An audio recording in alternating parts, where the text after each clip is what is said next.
Alright, so I'm about to install my catless downpipe. This is from VRSF, sorry. And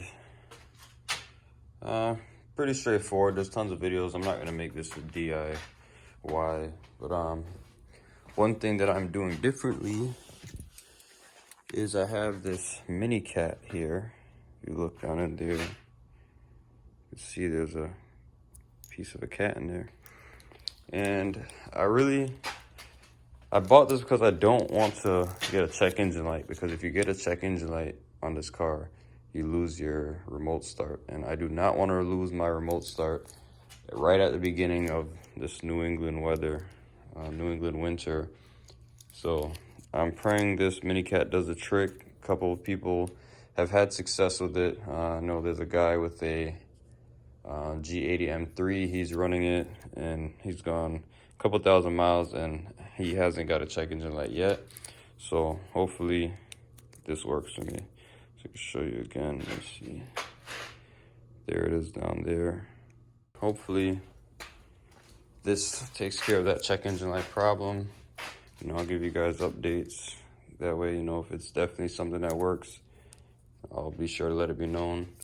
So let me go ahead and get started pulling this. All I've done so far is unplug the, you can't see because it's pretty dark. All I've done so far is unplug the O2 sensor wires, and I got my ratchet down there sitting on the bolt.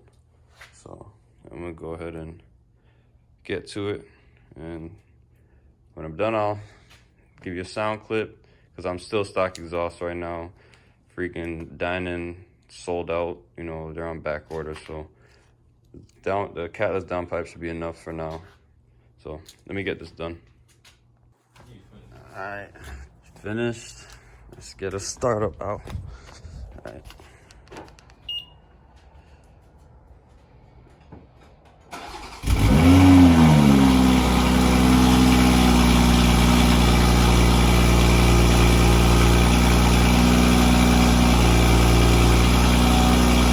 So right now, the exhaust valve is closed, so only that side is open right now.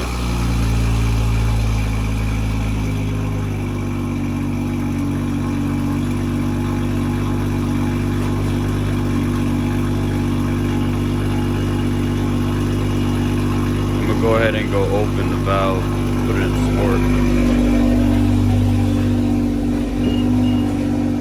Alright, so warmed up, so the valve opened up now.